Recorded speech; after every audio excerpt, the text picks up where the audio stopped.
The Perfect Elu, Inner Justice and Integrity. Welcome back to The Explainer. Today, we're stepping entirely away from the everyday noise, and we're jumping straight into some incredibly profound concepts from Morals and Dogma. We are going to explore what actually builds our personal character from the ground up. So let me ask you a question. Who are you when absolutely no one is watching? When the audience is completely gone, when there's zero applause, and literally no external consequence for your actions? It's a little uncomfortable to think about, isn't it? But that's exactly the introspective journey we're taking today. We are peeling way back on all that public perception to look at our private reality. Okay, let's dive into this. The Perfect Elu. Now, I know it might sound like this ancient, untouchable esoteric concept, but let's break down what this actually means for us right now. The Perfect Elu is simply the ultimate target state for personal character. It represents the absolute embodiment of inner justice and unwavering discipline. It's this beautiful state of being where your internal compass is so finely tuned that it dictates your every move, completely regardless of whatever is happening around you. To really wrap our heads around this, picture your character as a massive, deep-rooted tree.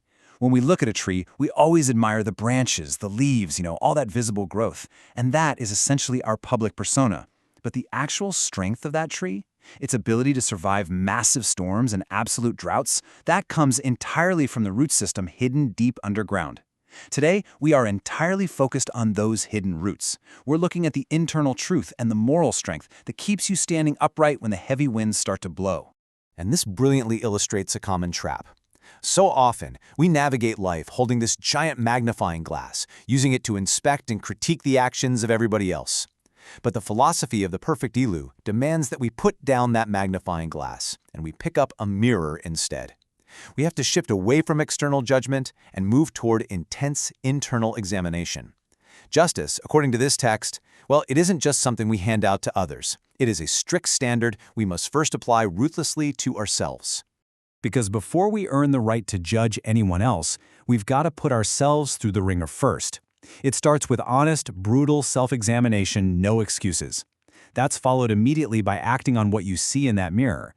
And finally, permanently aligning your daily actions with those core principles. The source material makes this absolutely crystal clear. Inner justice leads directly to outer fairness. You literally cannot have one without the other. Now, a massive part of maintaining that inner justice is recognizing what threatens it. And the absolute biggest threat, unmanaged emotion. Think about it. It is so easy to just let anger take the wheel when someone cuts you off or disrespects you. Actually, scratch that. It's not just easy, it's our default mode a lot of the time.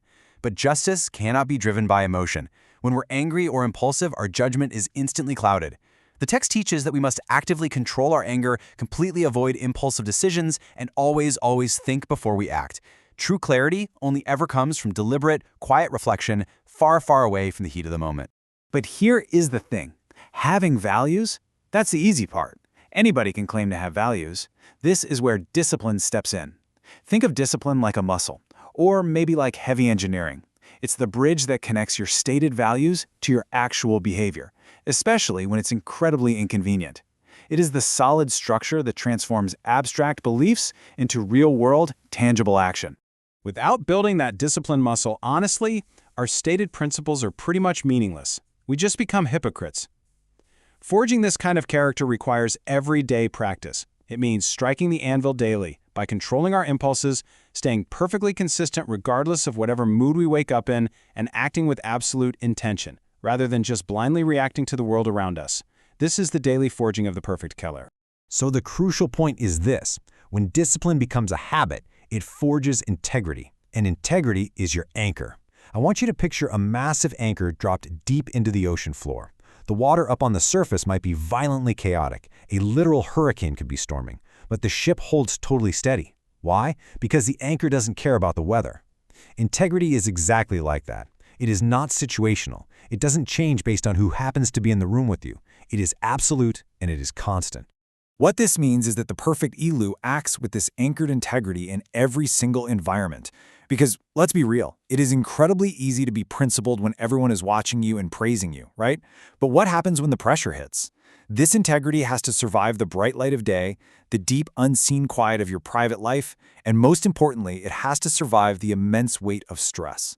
When the pressure hits, your true character is immediately revealed.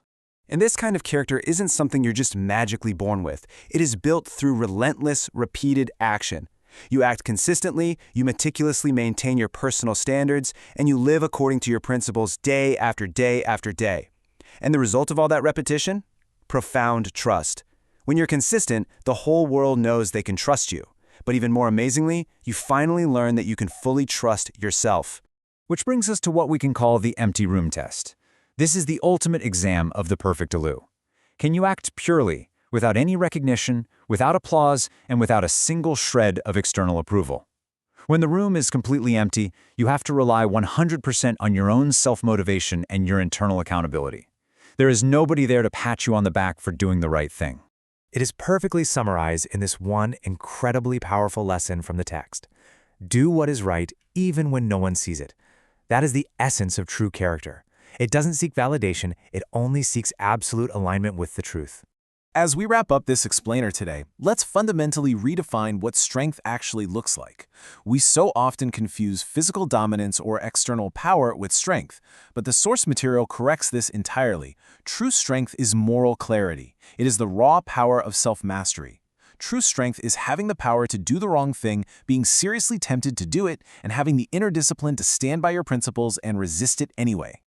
So I want to leave you with this one final, provocative thought to carry with you today.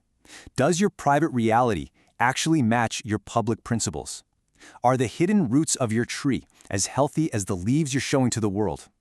True strength is what you relentlessly uphold within yourself when nobody else is looking. Keep examining that inner mirror, keep building that daily discipline, and thank you so much for joining me for this explainer.